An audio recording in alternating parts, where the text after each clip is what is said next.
do with your relationship with God. ọkàn rẹ bá Ọlọ́run pàdé. Your heart met with God. ọkàn rẹ sì ṣípayá.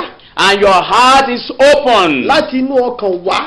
from inner ó mind. pinnu pé o fẹ́ di ẹ̀dá You now decide from your mind that you want to become a new person. a sọ ìgbàgbọ́ inú ẹran ara. We are not talking about the faith of the à ń flesh. sọ̀rọ̀ nípa ẹsẹ̀ ìgbàgbọ́ tó wá láti inú ọkàn wá. We are talking about the faith that came out from the ó heart. pinnu láti inú ọkàn You have decided, you determine from your heart pé o fẹ́ tẹ̀lé Kristi. that you want to follow ó Christ. wá láti inú ọkàn rẹ It's from your pé heart o fẹ́ kọ àwọn nǹkan kan sílẹ̀. that you want to let go kì í something. ṣe pé bóyá torí pé èèyàn kan jẹ́ èèyàn kan àbí èèyàn kan lọ̀gá rẹ àbí kankan ló láti inú ọkàn rẹ. Not because of your friend or your boss. That is why you want to become a born again, but it's from your ó sì heart. bẹ̀rẹ̀ sí gbé ìgbésẹ̀ náà. And you are now starting taking the nǹkan step. tó ń pè láti bí lélẹ̀. That is what we call being born.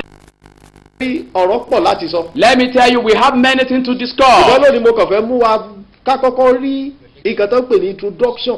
But today, I just want us to see the preamble of bọ̀ it. tó bá di ọ̀sẹ̀ tó ń bọ̀. But by special grace of God, by next a week, lọ sínú ẹ̀kọ́. we will now go in deep in detail báwo ni ènìyàn ṣe lè di àtúnṣe. of how can we be born again. Ọlọ́run yóò ràn wá The lọ́wọ́. Lord will help us. ní orúkọ Jésù. In the mighty name of Jesus, orí ọ̀fẹ́ láti gba Kristi láti mú the ọkàn. grace to accept Christ from our heart, láì ṣe nínú ẹran ara nìkan. will not from the flesh alone. Ọlọ́run yóò gbé wọ̀ wá. The Lord will bestow it upon us bá a bá ṣe ń tẹ̀lé láti inú ọkàn. as we are following Him from our àwọn heart. nǹkan tá a fẹ́ fún rere. What we want for good, Ọlọ́run yóò ṣe nínú ayé the wa. Lord will do it in our life. a kọjá sí òkè lọ́run. Let's go to the other side. In the darkness, my God, that is If you are being blessed by this TV broadcast and you would like to have more information about the church and indeed the ministry of God, you can visit our website at www.wordlifebiblechurch.org for your daily devotional Bible guide by clicking on the link Heart of Gold. You can fill our online healing request form at www.wordlifebiblechurch.org/healing. For your counseling or prayer for healing, you can call Prophet Onyulu Ibe on 0818-60-76672. For your healing testimonies, you can share your testimonies with us via text message on 0818-60-76672. The only exception to sharing your testimony on air is if you can produce the evidence of your healing through medical reports. To support this kingdom work, you can join GTEM, the mission arm of the church, which is Jesus is the Healer Evangelical Mission. Remember, Jesus is still at work, delivering the sick, healing the oppressed, and using men to win souls to kingdom. So, keep enjoying your fellowship with the Father. We love you. God bless you. Ẹ̀yin ènìyàn wa nílé, ẹ káàbọ̀ padà láti òkè lọ́hùn-ún. A dúpẹ́ lọ́wọ́ Ọlọ́run fún ìwàásù tí a ṣe gbọ́ tán látẹnu bàbá wa nínú Olúwa. Ìyẹn bàbá wa wòólé àti ajínrere Tóyìn Olúwíbẹ̀ tí wọ́n jẹ́ olùdásílẹ̀ ìjọ Word Life Bible Church ni wọ́n gbé ètò wákàtí àánú yìí kalẹ̀ ní àkókò tí a wà yìí. Ẹ̀yin ènìyàn wa nílé, ẹ má gbàgbé wípé ẹ̀rọ ìbánisọ̀rọ̀ tí a fi ń pè wá sí orí ètò yìí, ẹ má jẹ́ kí a gbàgbé òun náà ní 08112833294. Ó ṣe pàtàkì. Ohun àkọ́kọ́ tí a fẹ́ kí ẹ bá wa sọ̀rọ̀ lé lórí, ká jíròrò lé lórí, kí ni ipa tí ètò yìí ti kó nínú ayé rẹ? Ọ̀nà wo gan ní ipa yìí ní ètò yìí ló ti ní àtúnṣe àti àyípadà nínú ìgbésí ayé rẹ àti nínú ìgbéyàwó rẹ gan pàápàá? Gbogbo àwọn bá a ṣe ń jíròrò lọ́tún lọ́sì lórí ìgbéyàwó, kí ni àyípadà tó ti dé bá ìgbéyàwó rẹ? Ẹ má gbàgbé bákan náà kí ẹ pé bàbá wa nínú Olúwa lẹ́yìn ètò sí orí ẹ̀rọ ìbánisọ̀rọ̀ wọn. Àwọn fúnra wọn ni wọ́n ó gbé. Bàbá wa nínú Olúwa kì í ṣe wòólì tó jẹ́ pé PA ni yóò máa bá wọn gbé fóònù, àwọn ni wọ́n ò dá ọ lóhùn. Ẹ pè wọ́n sórí ẹ̀rọ ìbánisọ̀rọ̀ wọn 08186076672. Bàbá wa nínú Olúwa, ẹ kú iṣẹ́ Olúwa. olúwa wa máa sọ agbára yín dọ̀tun gẹ́gẹ́ bí a ṣe máa ń sọ ní ọjọ́ mẹ́jọ torí pé ẹ sọ wípé ọ̀rọ̀ nípa ìgbéyàwó ó ní ipa ńlá tó kó nínú ìgbésí ayé ọmọ ènìyàn pàápàá jùlọ fún ìdàgbàsókè ìjọ àti orílẹ̀-èdè lápapọ̀ torí pé a rí wípé ní àkókò tí a wà yìí Sátánì ó dìde gbé ogun ti ìgbéyàwó ni ó ti mọ̀ ẹ́ pé nígbà tí ìgbéyàwó ilé ò bá tòrò ìjọ ò lè tòrò kò wájú ẹnikẹ́ni sílẹ̀ àti ìránṣẹ́ Ọlọ́run àti gbogbo ọmọ ọjọ́ àti olóṣèlú àti gbogbo wọn pátápátá gbogbo wọn ní Sátánì ló ń fi ogun ìgbéyàwó yìí ogun ìdílé ló fi ń jà bàbá wa ẹ jẹ́ kí a wá wo eléyìí ìbéèrè méjì kan ti ń jà lọ́kàn mi tipẹ́tipẹ́ tí mo sì mọ̀ pé àwọn ènìyàn wa nílé àwọn gan fún ara wọn ti ń rò nínú ọkàn wọn kí ọkọ àti ìyàwó kí wọ́n ní joint account yẹn ṣé ó burú kí wọ́n ní joint account níwọ̀n ìgbà tí wọ́n ti fẹ́ra wọn ṣe é pé bíbélì sẹ́ pé ọkọ yóò fi ìyá àti bàbá rẹ̀ sílẹ̀ wọ́n sì di ọ̀kan ṣoṣo ṣé ó tún wá yẹ kí wọ́n tún máa pín àkáǹtì wọn sí méjì ẹ kọ́kọ́ bá wa dáhùn ìyẹn náà bàbá wa. nǹkan tó lè kàn rí sí ó depend lórí understanding tó wà láàrin ọkọ àti ìyàwó ọkọ gbọ́dọ̀ wo ìyàwó tó ní dáadáa ìyàwó náà dẹ̀ gbọ́dọ̀ wo ọkọ ẹ̀ dáadáa kan tó lè sọ pé àwọn fẹ́ wọnú joint account. ẹ mọ̀ pé nínú ìjọ oríṣiríṣi àwọn nǹkan làwa ti rí èmi ti rí obìnrin tó jẹ́ pé òun ló ń ṣiṣẹ́ tó ń gbowó jù tọkọ ẹ sọ pé ó yá jẹ́ ká ní joint account jẹ́ ká ní joint account lọ́jọ́ ni tó jẹ́ pé at the end of the day obìnrin ló mọ ìyà tó jẹun so àwọn méjì kọ́kọ́ gbọ́dọ̀ mọra wọn kán kọ́kọ́ study ara wọn dáadáa kán mọ ìwà wo tó wà lọ́wọ́ ara wọn kán tó di pé wọ́n sọ pé àwọn fẹ́ sí àkáǹtì papọ̀ Ọlọ́run ràn wá lọ́wọ́. àmín bàbá wa nínú Olúwa tí wọ́n bá wá sí joint account tí ìyàwó tí kò dẹ̀ ní orí ọ̀fẹ́ láti ní àkáǹtì mìíràn pàápàá jùlọ lórí ọ̀rọ̀ BVN yìí a rí pé àwọn kan ní orí ọ̀fẹ́ àwọn kan ò tí ì lórí ọ̀fẹ́ kó wá jẹ́ pé ọkọ ló wá lọ máa ń gba owó torí gẹ́gẹ́ bí ìyàwó ṣe kóbìnrin máa ń ṣètè trust àwọn ọkùnrin tí ọkọ ẹ̀ wá bẹ̀rẹ̀ sí ní kóbìnrin tó wá ń ṣe bó ṣe wù ú kí ni ìyàwó yẹn lè ṣe. òun náà mo ti sọ pé gẹ́gẹ́ bí ìlànà bíbélì ṣé ó kó kọ̀ bá ọkọ yẹn jà kó má kówó sínú àkáǹtì yẹn mọ́ kó túká bẹ́ẹ̀. àwọn lè bára wọn jà irú obìnrin bẹ́ẹ̀ tó bá nǹkan mo sọ pé òun náà mo fi sọ pé kọ́kọ́ wora wọn dáadáa kán study ara wọn tó bá ti jẹ́ ẹni tó mọ̀ pé ó lè finú tọ́ tí ò ní máa lọ lẹ́yìn lọ máa gbowó ìgbà ẹnìkan tó wọ̀ ọ́ ṣùgbọ́n tí ò bá ti di pé ó rí bẹ́ẹ̀ ó bẹ́tà kan rí kálukú rọra ṣe tiẹ̀ lọ́tọ̀ọ̀tọ̀. ẹ̀yin ènìyàn wa nílé. ó ti di ìjà nínú ìjọ dáadáa àwọn kéṣìṣì kan wà tó jẹ́ pé ó wà lọ́wọ́ mi gan ní kíní tó ti dìjà tó jẹ́ pé àìsàn ń bá wọn yanjú ẹ̀ ní so nǹkan tó dẹ̀ máa tú ìdílé ká ó bẹ́tà kéèyàn fọgbọ́n ṣe láti lẹ̀ wá.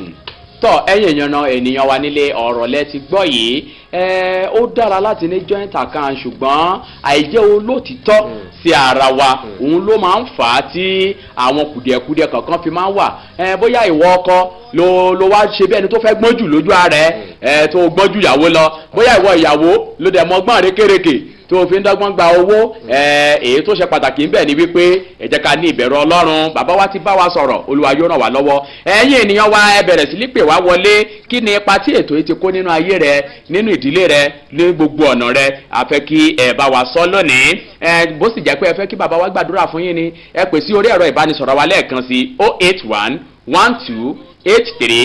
08112833294 bàbá wa nínú Olúwa kí wá ní ìlànà tí Bíbélì fi sílẹ̀ tí ọkọ tàbí ìyàwó bá fẹ́ kọ ọkọ ẹ̀ sílẹ̀ tàbí tí ọkọ fẹ́ kọ ìyàwó sílẹ̀ bóyá ọkọ bóyá ó ń ṣàgbèrè ó ti wá fẹ́ pa ìyàwó lára á wá máa lu ìyàwó bí ẹni lu bàrà àfojú ẹ̀ hàn èèmọ̀ aṣoríṣi kò ní fún lóúnjẹ kò ní tọ́jú ẹ̀ ṣé kí ìyàwó yẹn kó kúrò lé kó filẹ̀ ni àbí ẹ jẹ́ ká kọ́kọ́ wò yẹn ná. Bíbélì ò sọ pé kí obìnrin kó jáde lé ọkùnrin nǹkan tí Bíbélì kan sọ nínú Kọ́ríńtíánì wọ́n ní tó bá jẹ́ ọkọ aláìgbàgbọ́ ó dẹ̀ yẹ kọ́kọ́ yẹn òkú rẹ̀. ẹ jẹ́ kí a gbé ìpè ó ti rebete ẹ pè wá padà ẹ má bínú sà. tọkọ bá jẹ́ aláìgbàgbọ́ tó sì jẹ́ kọ́kọ́ yẹn fúnra ẹ̀ náà ló sọ pé ó yá òun ò ṣe mọ́ tó dẹ̀ ní kóbìnrin jáde obìnrin yẹn tó free láti lọ́kọ. ẹ lọ ẹ kúrọ̀ lẹ́ o kí lorúkọ yín níbo lẹ ti ń pè wá. Adébọ́lá lorúkọ mi ló fẹ́ gbàdúrà fún mi. Níbo lẹ ti ń pè wá. Àkúrẹ́. Àkúrẹ́ lórí kí lẹ fẹ́ kí wọ́n gbàdúrà lé lórí fún yín. Ṣé ní ogun àìsàn tó ń ṣe yín tí ìmọ̀ bí rẹ̀? Ogun àìsàn tó ń ṣe yín tẹ́ ìmọ̀dí rẹ̀ bàbá bá gbàdúrà fún wọn. Ayérayé Ọlọ́run ìyanu mo pàṣẹ orísun àìsàn yìí kó gbẹ dànù. Àmín. Jésù. agbára ọlọ́run kó lọ síbi tí orísun ẹ̀ wà mo tútù sọ. ó yẹ kó gbẹ dànù. àmì lórúkọ jésù. ọlọ́run tú yín sílẹ̀. àmì. orúkọ ọlọ́run di gbígbéga. àmì. tó bá dé ọ̀sẹ̀ tó ń bọ̀ ẹ pè padà á ti lọlẹ̀. Àmì Jésù. orísun ti bẹ̀rẹ̀. ẹ ṣé púpọ̀. ẹ pè wá ẹ má ní kí bàbá wa gbàdúrà fún yín nìkan kí ni ohun tẹ̀ ń dojúkọ nínú ìgbéyàwó yín tàbí kí ni àyípadà tó ti dé báyé yín. ẹ lọ ẹ kúrọ̀lẹ́ o. ó rebete ẹ pè wá padà. agbára ẹ sì ń kọjá lọ lára obìnrin lọ́wọ́lọ́wọ́. jésù ṣeun jésù ṣeun. lórí divorce tá a wá ń sọ àwọn ènìyàn wa ẹ lọ ẹ kúrọ̀lẹ́ o. Ẹ̀lú ẹ̀kọ́ lẹ́ta. kí ni orúkọ yín níbo lẹ ti ń pè wá. Ẹ̀sùn Adébáyọ̀. níbo lẹ ti ń pè wá. Láti Àkúrẹ́. láti àkúrẹ́ ṣọwọ́ ẹ̀yìn àkúrẹ́ ńlọ lẹ́yìn kí lẹ fẹ́ bá wa sọ. Mo fẹ́ kẹ́ gbàdúrà fún mi náà ni. lórí kí ni sà. Nípa ti bísínẹ́sì mi. lórí bísínẹ́sì yín bàbá wa ní kẹ́ gbàdúrà fún lórí bísínẹ́sì wọn. ìjọ wo lẹ ń lọ. Kéèsì. ẹjọ́ lóòótọ́ sí ìjọ tẹ̀ ń lọ. Àmì. ṣé ti gbọ́. ẹjọ́ olóòótọ́ sí ìjọ tẹ̀ ń lọ. eléyìí tó bá yẹ kẹ́ ẹ fún ọlọ́run ní ìdá mẹ́wàá ẹ máa fún ọlọ́run. nǹkan tó wà lójú ọ̀nà bísínẹ́sì yín nìyẹn o tẹ bá ṣe ń ṣe bísínẹ́sì yẹn á nítumọ̀. àmín. ẹ̀lọ́ ẹ kúrọ̀lẹ́ o. Ẹ̀kọ́ ara ṣá o. kí lọ orúkọ yín níbo lẹ ti ń pè wá. Láti Àkúrẹ́ ni o. ẹ̀yin àkúrẹ́ ó ṣọwọ́ yín nírọ̀lẹ́ yìí kí lẹ fẹ́ kí olúwa ṣe fún yín. Ẹ̀rọ ìjọba kólúwa pèsè fún wa kólúwa fún wa lówó kò sí wọ́n ní ìgboro. kò sówó mọ́ ní gbòòrò.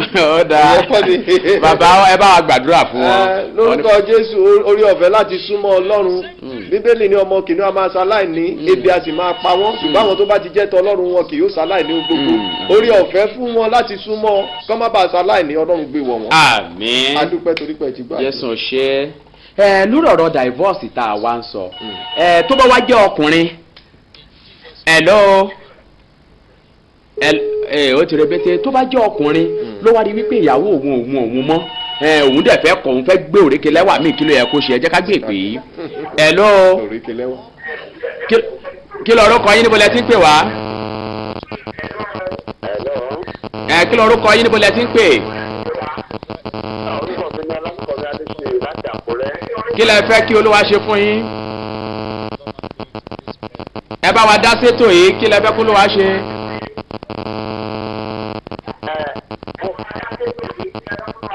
Mo fẹ́ kọ́ gbàdúrà fún mi kí lè ní ìfìlọ́wọ́ wá sí. ọ̀dà bàbá wa wọ́n ní kẹ́ gbàdúrà. sẹ́ẹ̀tì chọ́ọ̀chì wo lẹ̀ ń lọ. wọ́n ní ìjọ wo lẹ̀ ń lọ. sẹ́ẹ̀dẹ̀jọ́ lóòótọ́ ń bẹ̀.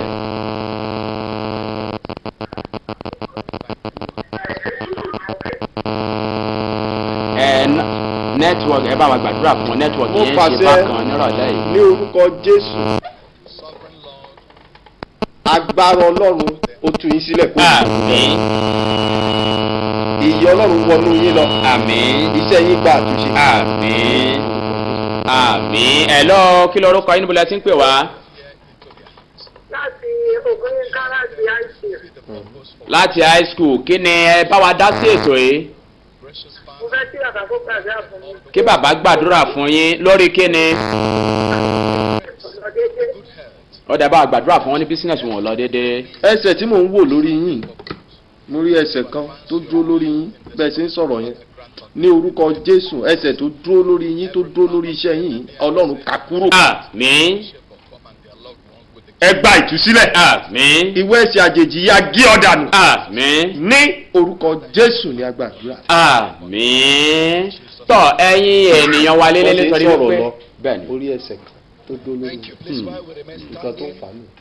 tọ́ ẹ̀yin ènìyàn wa nílé nítorí pé àkókò wa ti lọ òrọ́jọ́ mùsùlùkùn nípa ọ̀rọ̀ tí à ń bá lọ tó bá di ní ọjọ́ mẹ́jọ á tún máa tẹ̀síwájú ọlọ́run yóò ran èmi àti rẹ lọ́wọ́ bàbá wa nínú olúwa ẹ ṣé púpọ̀ ẹ kú ohùn ọlọ́run á túbọ̀ dì yín mú fún wa èmi ọmọ yín náà ni Solomoni Ìrúnṣèwé òun náà ni atọ́kùn ètò lọ́wọ́lọ́wọ́ báyìí lágbára ọlọ́run láṣẹ Èdùmàrè ó tún di ní ọjọ́ mẹ́jọ kí olúwa kó ṣọ́ ìpàdé èmi àti rẹ àánú ọlọ́run kò lè fi ayé rẹ sílẹ̀ ire o.